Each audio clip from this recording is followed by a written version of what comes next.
moment going on. No, but no, I've seen that movie, and that song's really good. Yeah. And it's a really, and that was such a great performance, and that was actually one of the best parts of tonight was watching them play that live, because they did all those songs from Enchanted, and only one of them actually had the people from Enchanted singing it, and it just kind of removes the magic to have, like, hey, look, it's the straight Zac Efron singing this song from Enchanted. Oh, that's so great. No, seeing that song performed almost made my eyes welled up again, but it was ruined for me by the orchestra coming in at the end, because I hate Academy Award music. You know, it's like, come on, man. What are these union guys that you have to use them? Yeah, they do. Actually. Oh, fuck, okay. It's all unions in Los Angeles. Yeah. But Once was so good. That song in particular was so good. Mm-hmm. And but they cut the mic as she comes up, and so she just walks away, and you can hear them turn the mic back on because somebody fucked up. And it's like, wow, somebody just lost their job 3 seconds ago. I just thought they didn't want to hear what she had to say. I thought, like, fuck her, man. We're tired. No, she turned to the mic, and they're like, They weren't paying. It was somebody who was getting ready to push the button and to move on to the next thing, and they fucked up. But to bring her back out everybody just applauded when they announced. Oh, I was so happy they did that. I mean, because that was well deserved for both of them. Yeah. That was really one of the highlights of the awards for me tonight. It was. Oh, what else, man? I love it that they were playing that music on some people in the beginning, though. Like, people would go on and they didn't waste any time. They're like, get your ass on off stage. Dude, it was the night of 1,000 accents. Did they give any Americans except Ethan and Joel Coen awards? I know. And there's nothing wrong with that, but I mean, it truly is an international award, but it's just like, it's anyone who voted for the non-American in every category won every time. And the foreign people, there was one French dude. I think he won for best short film.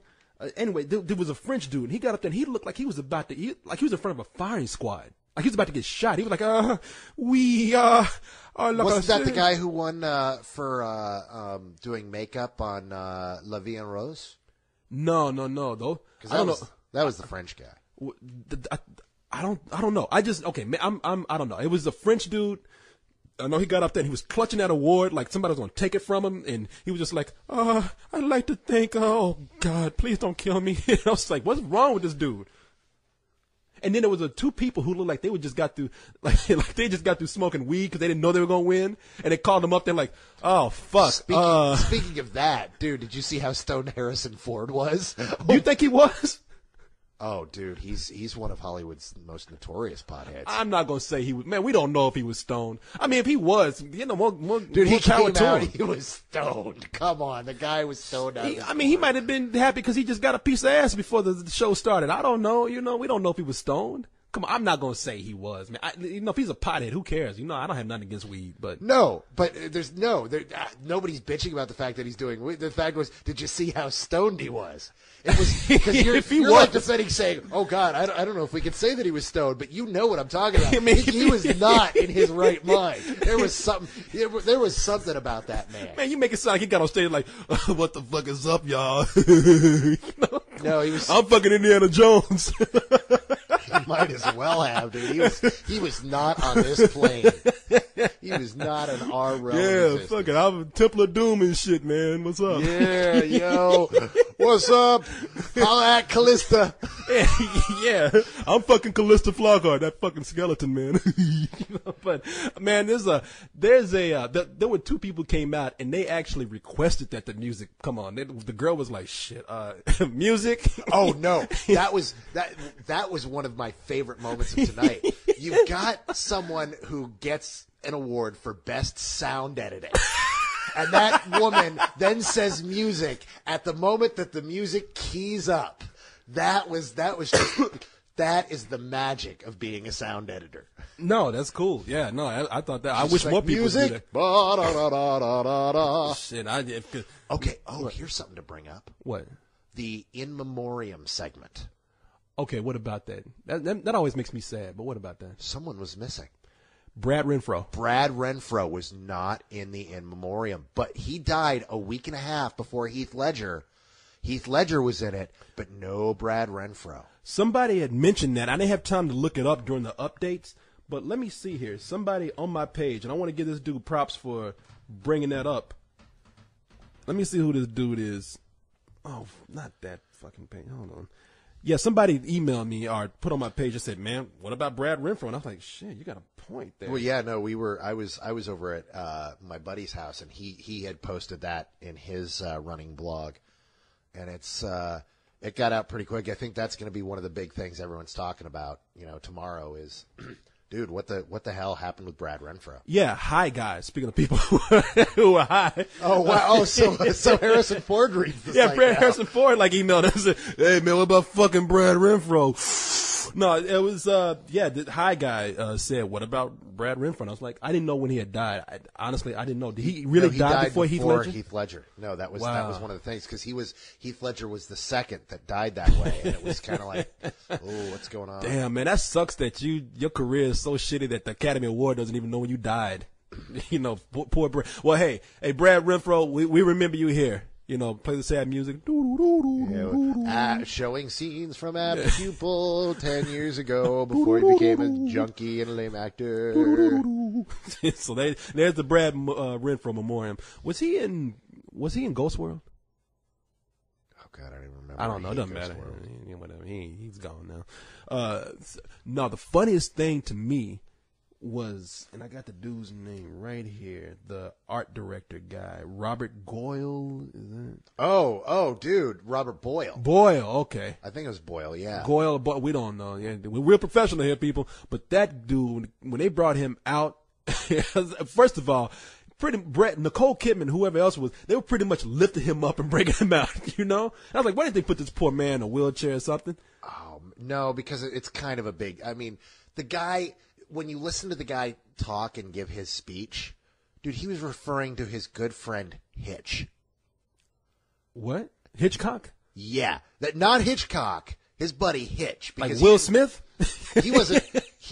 This guy started working with Hitchcock back in 1942 and worked with Hitchcock all through Hitchcock's career. They showed that. But that's his art director, and this guy is so old that he was close personal friends with freaking Hitchcock, dude. Oh yeah, no, it was. The guy's almost 100 years old. Seriously, one of his first jobs was he was the second assistant art director on The Wolfman, for crying out loud. This guy, the old Wolfman. Yeah, the Wolfman, the black and white, Lon Chaney Wolfman. Lon Chaney Wolfman was. God damn! What caught me was, I want to know what the story behind this. Kind of tying it all together. Harrison Ford was tearing up during his speech. He was high. No, man. No. He had red. I didn't have any Visine. We were wondering about that, because I'm like, why is Harrison Ford tearing up? So what was the deal? We don't know, but keep in mind that Harrison Ford didn't start his career as an actor. He started his career as a master carpenter. Yeah. It's entirely possible that this guy was one of the early guys he worked with back in the day. Like back when Harrison Ford was working on sets as a master carpenter in the 60s, that he worked under this guy who was his art director. Well, 50 years ago. That's amazing. Might be true. You sure there weren't tears of boredom? Because that dude went on and on. They gave us a close-up. He looked touched. It looked like he had a tear. He looked a little verklempt. I'm just saying, it was so funny because, look, I know the dude deserves respect. I know he's mad props, dude. No, he does, but God damn, I don't know where he was going with that speech. I was too distracted when he was walking in. Nicole Kidman, dude. When you've got a necklace that ornate, that clearly costs several $1 million, that's got 1 billion different diamonds on it, make sure it's not twisted up in knots before you go on national television in front of 2 billion people. I was cringing, man. I didn't even notice that because people were trying to stick with this guy's words because he went off on one thing to another. Right when you thought he was about to finish, like he was, and now was my career as an art director. Now, as a little boy growing up in the Depression, I had to pick apples to make a living, and people were like, what the fuck is going on with this dude? The thing is that was the honorary award, and that's the shortest honorary speech I've ever heard. That was short? Dude, what was the one they gave to, who was it, a couple of years ago that went on for like 20 minutes? His intro went on for like 10 minutes, and then this guy gave the honor speech for 20 minutes. I can't even remember who it was now. I just remember he started thanking people, and for some reason he thanked Nicole Kidman. And he's like, my mother was very prominent in my career. Thank you, Nicole Kidman, for carrying my ass out here. And she's like, What the fuck you thinking me for? He's hoping to get a little ass afterwards. I just know he's trying to pick up on it. I mentioned you in a speech, baby. Yeah, he probably had his hand on her ass the whole time. He's like, thank you, Nicole Kidman. That's the For most giving fun me I've the final erection of my life. What you mean erection? That dude could hardly stand up himself. How you think his dick gonna be able to stand up? Dude, it's called the little blue pill. You will learn about it one day. Not me, man.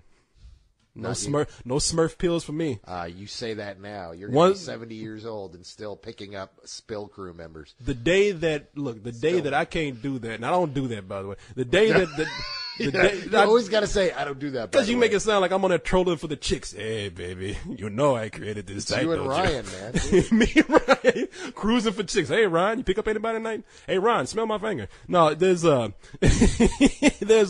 sounds like a completely different game. No, the moment I have to take that little blue pill is the moment I'm gonna drive my car off a cliff and go out in a blaze of glory. You know what?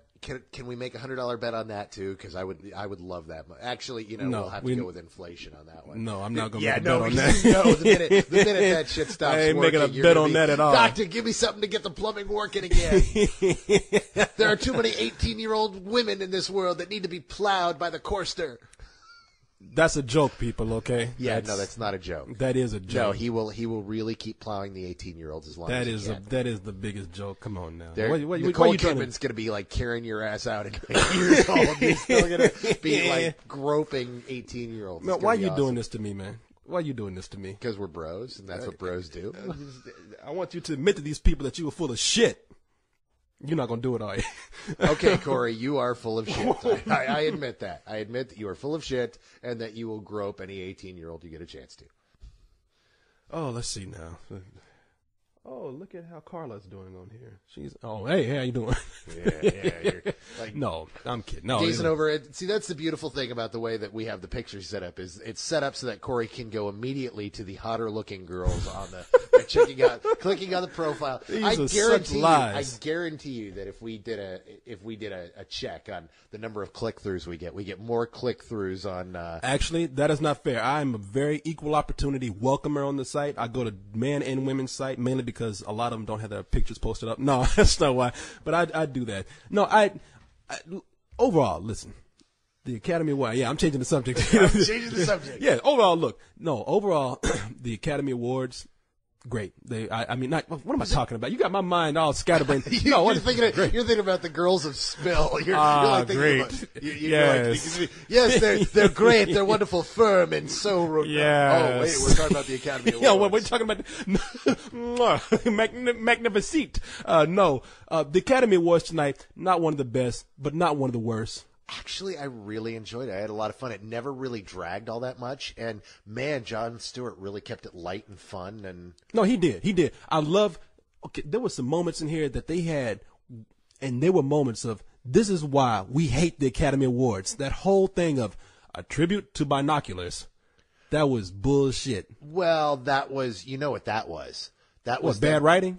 Well, no, that was them making fun of what the Oscars would have looked like without the writers. That was their tribute to the writers. That whole joke was all about, this is what the Oscars would have looked like. Was it a good joke? No. It's why we all bitch about Hollywood writers. Exactly. It's clunky. It was clunky, and maybe it was a joke they should have steered clear of. But okay, what was the worst joke of the night?